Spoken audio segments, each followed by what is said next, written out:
Are you struggling to keep your personal and business finances separate?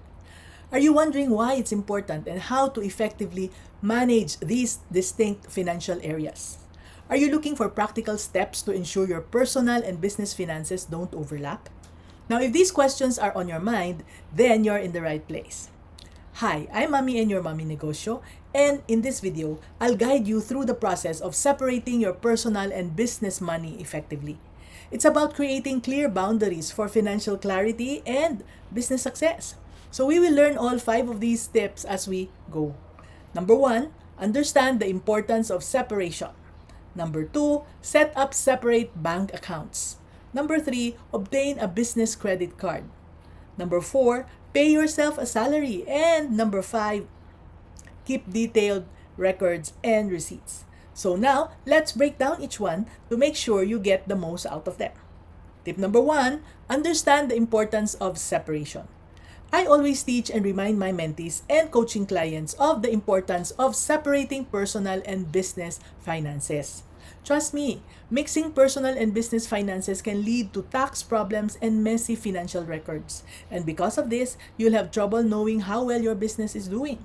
So, always keep your finances separate for legal reasons and tax purposes. And remember to keep your bookkeeping accurate at all times. Let me tell you about my mentee, Kim, how she learned this lesson the hard way. So, you see, Kim loves to cook Korean dishes and people fell in love with her food. And so, this gave her the idea to start a business. True enough, her business became a hit, so much so that she needed to hire another helper.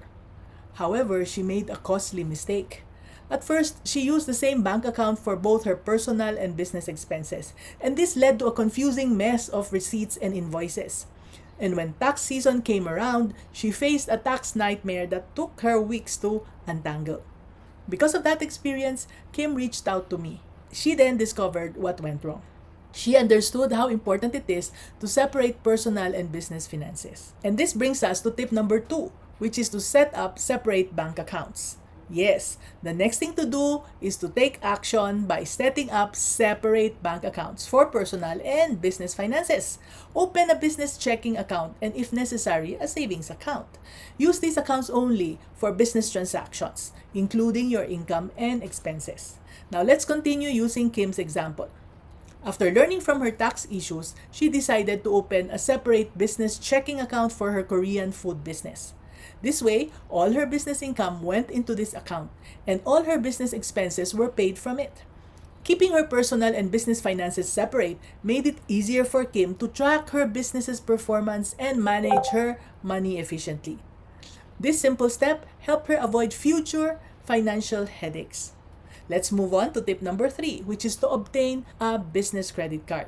Yes, you heard it right. Get a business credit card. A business credit card helps keep personal and business expenses separate.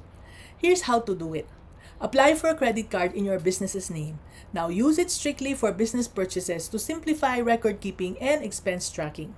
After opening a separate bank account for her Korean food business, Kim took the next step and applied for a business credit card. I cautioned her against using her business credit card for personal purchases to avoid any confusion. So now she uses her business credit card for all her purchases, from ingredients to kitchen equipment. And this practice simplifies her accounting process and helps her track her business spending more easily. Got that? Good. Let's carry on to tip number 4. Pay yourself a salary. Just because you own your business does not mean you don't pay yourself. A business mindset is about setting up a way to pay yourself a regular salary. You use this salary for your personal use, so decide how much you'll pay yourself. Make sure to transfer that amount from your business bank account to your personal one regularly.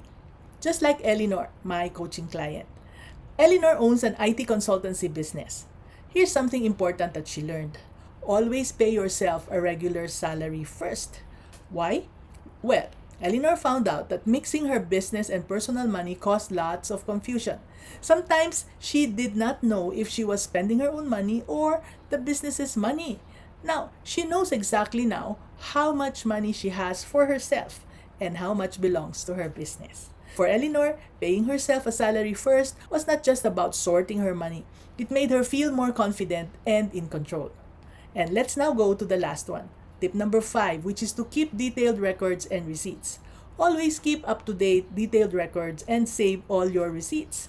Good record keeping is important for managing your money and doing your taxes right. How? Well, it's easy, but you have to be consistent with it because it can get boring over time. Write down all your business transactions. Keep receipts and invoices separate for personal and business expenses. And you can also use accounting software to make this easier because you can update your record through your smartphone. Remember my mentee Kim? When things got busy, Kim found herself overwhelmed with all the paperwork. She realized she needed a better system. Now, Kim keeps her business and personal receipts separate and uses accounting software to manage everything. This software helps her track all her sales and expenses and even calculates her profits. She can quickly find any receipt she needs without digging through piles of papers. Tax time is no longer a stressful event. All in all, it pays to be organized when it comes to managing your finances, right? This is a good practice for any business owner. So, remember, a clear separation of personal money and business money is the foundation of sound financial management. And if you're looking for more financial management tips, subscribe to my channel. And for personalized advice, sign up for my newsletter. Let's master the art of financial management together. Thank you for joining me today. This is Mommy and your Mommy Negosyo saying, be business-minded, Pinoy.